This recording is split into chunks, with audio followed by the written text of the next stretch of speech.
जय हिंद दोस्तों। जैसे आप सब ने पहला वीडियो देख चुके हैं,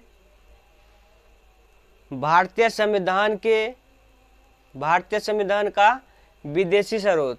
हमने फर्स्ट वीडियो डाले थे, आप लोग ने बहुत प्यार मोहब्बत किए और ऐसे ही नॉलेज के लिए आप लोग वीडियो में बने रहें और चैनल को सब्सक्राइब करें।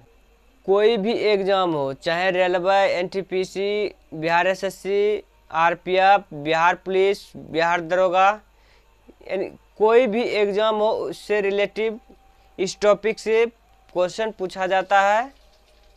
आज का हमारा टॉपिक रहने वाला है पॉलिटी का अनुसूचियाँ, यानी कि अनुसूची से रिलेटिव क्वेश्चन हम लोग देखने वाले हैं। इस वीडियो के माध्यम से आप लोग वीडियो में बने रहें।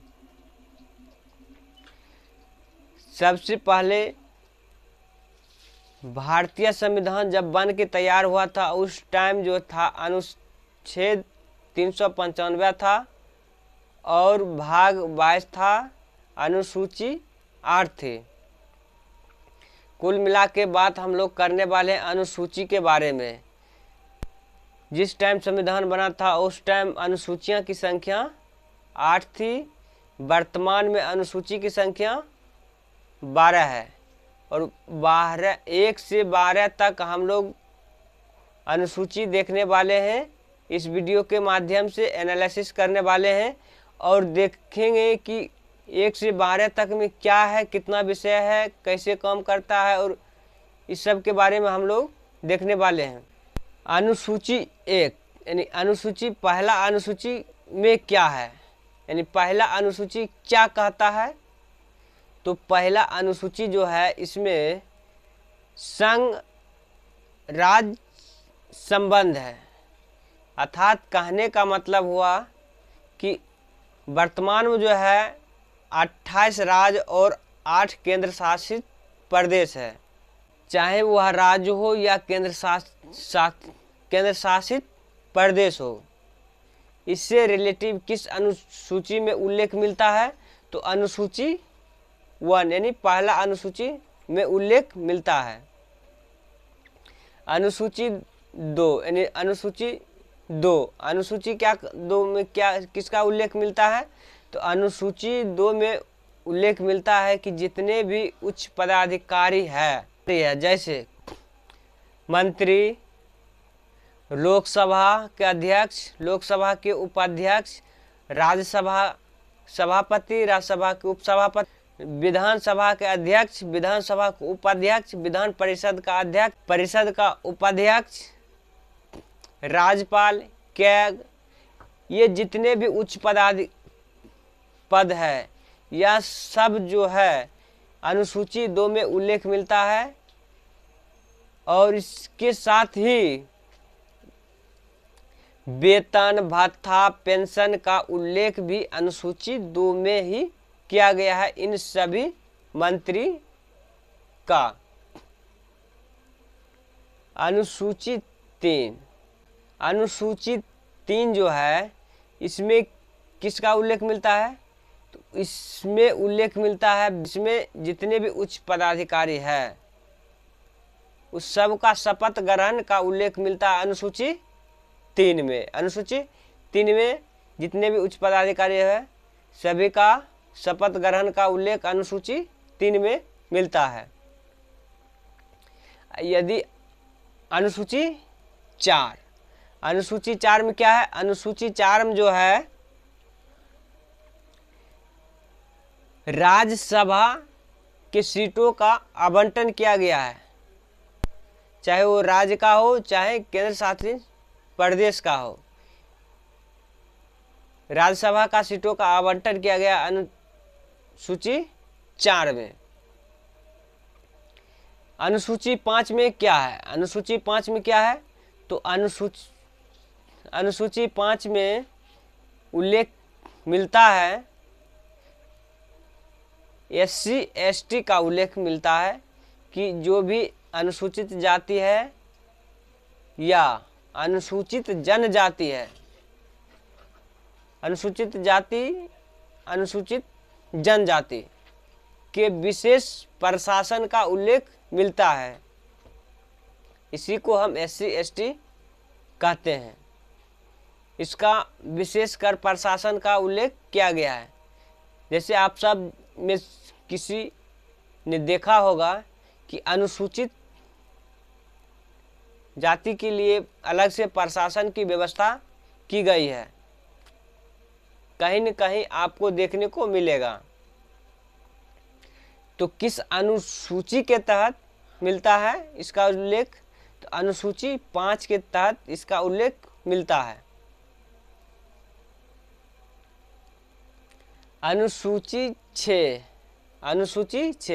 अनुसूची 6 में किसका उल्लेख मिलता है? तो अनुसूची 6 जो है, अनुसूची 6 में विशेषकर ST बोले तो अनुसूचित जनजाति के लिए विशेष प्रशासन की व्यवस्था की गई है और विशेष राज्य के लिए, जैसे असम, मेघालय, मिजोरम, त्रिपुरा, ये 4 जो स्टेट है इसमें बहुत सारे जो है अनुसूचित जनजाति पाया जाता है। इन स्टेट में कौन सा स्टेट है? असम, मेघालय, मिजोरम, त्रिपुरा। इसमें विशेषकर ये 4 राज्य में विशेषकर अनुसूचित जनजाति के लिए प्रशासन का उल्लेख किया गया है अलग से। हालांकि अनुसूची 5 में भी तो था अनुसूचित जनजाति, और अनुसूचित जनजाति के लिए विशेष प्रावधान प्रशासन का उल्लेख मिलता है अनुसूची 5 में भी। लेकिन विशेष राज्य जैसे बोले तो असम, मेघालय, मिजोरम, त्रिपुरा, यह 28 राज्य में से 4 राज्य ऐसा है जिसको अलग से अनुसूचित जनजाति के लिए विशेष प्रावधान दिया गया है। अनुसूची 7 की बात करें हम लोग, अनुसूची 7 में उल्लेख किया गया है केंद्र और राज्य के बीच। 7 की बात करें हम लोग तो अनुसूची 7 के अंतर्गत राज्य केंद्र के बीच शक्तियों का विभाजन मिलता दिया है कहीं, तो अनुसूची 7 में मिलता है इसमें। और इसी के अंतर्गत 3 सूची का प्रावधान मिलता है। वह कौन सा सूची है? संघ सूची, राज्य सूची, समवर्ती सूची। अब बात करते हैं संघ सूची का, तो संघ सूची में कानून बनाने का अधिकार सिर्फ और सिर्फ केंद्र सरकार को ही है। कानून बनाने का अधिकार केंद्र सरकार को है। जिस टाइम संविधान बना था उस टाइम संघ सूची में विषय की संख्या कितना थी? तो कुल 97 था, कुल 97 विषय था। और वर्तमान में कितना विषय है? तो वर्तमान में 100 विषय है संघ सूची में। राज्य सूची की यदि हम लोग बात करते हैं तो राज्य सूची में कानून बनाने का अधिकार राज्य सरकार को है, लेकिन राष्ट्र के हित में कानून बनाने का अधिकार विशेषकर किसके पास है? केंद्र सरकार के पास है। इसमें कुल 61 विषय था, वर्तमान में 66 विषय है राज्य सूची में। संघ सूची की यदि हम लोग बात करते हैं तो संघ सूची में कानून बनाने का अधिकार राज्य सरकार को भी है, केंद्र सरकार को भी है।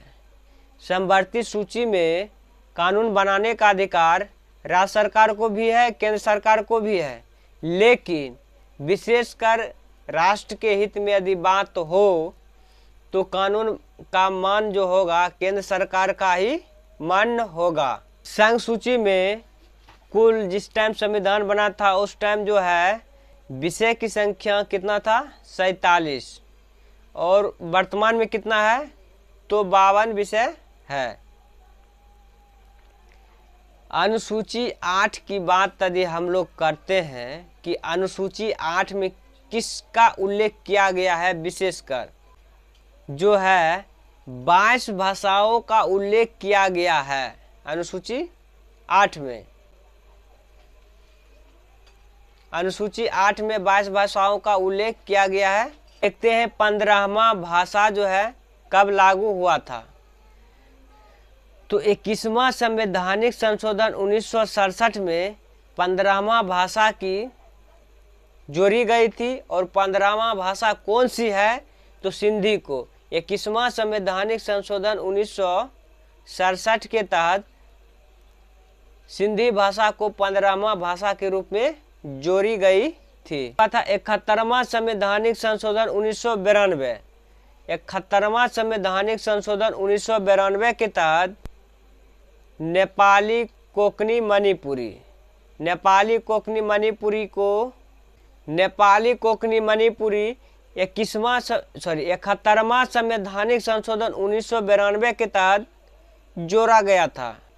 मैथिली, संथाली, बोडो, डोगरी 92वां संवैधानिक संशोधन 2003। 92वां संवैधानिक संशोधन 2003 याद रखना है। 92वां संवैधानिक संशोधन 2003 के तहत मैथिली, संथाली, बोडो, डोगरी 4 भाषा जो है 92वां संवैधानिक संशोधन 2003 के तहत मैथिली, संथाली, बोडो, डोगरी ये 4 भाषा जो है जोड़ा गया था 92वां संवैधानिक संशोधन 2003 के तहत। यदि हम लोग बात कर लेते हैं कि अनुसूची 9 में क्या है, अनुसूची 9 में, अनुसूची 9 की बात करें हम लोग तो अनुसूची 9 में क्या है? तो अनुसूची 9 जो है इसमें प्रथम संवैधानिक संशोधन 1951 के तहत इसे जोड़ा गया था। 9 यानी कि 9वां जो अनुसूचियां है इसको प्रथम में संवैधानिक संशोधन 1951 के तहत जोड़ा गया था। इसमें कुल 284 विषय है। इसमें विशेषकर संपत्ति अधिग्रहण के लिए कानून बनाया गया था और इसे जोड़ा गया था प्रथम संवैधानिक संशोधन 1951 के तहत। इसमें कुल कितना विषय है? इसमें कुल 284 विषय है। अनुसूची 10 में क्या है? 52वां संवैधानिक संशोधन 1985 के तहत दल बदल कानून का प्रावधान किया गया था। किस अनुसूची में इसका उल्लेख मिलता है? तो अनुसूची 10 में इसका उल्लेख मिलता है। अनुसूची 10 में उल्लेख किसका मिलता है? दल बदल कानून का। इस कब जोड़ा गया था? 52वां संवैधानिक संशोधन 1985 के तहत जोड़ा गया था। अनुसूची 11 में किसका उल्लेख मिलता है? अनुसूची 11 में ग्राम पंचायत का उल्लेख मिलता है। जो है ग्राम पंचायत का उल्लेख मिलता है, इसको 73वां संवैधानिक संशोधन 1992-93 के तहत जोड़ा गया था।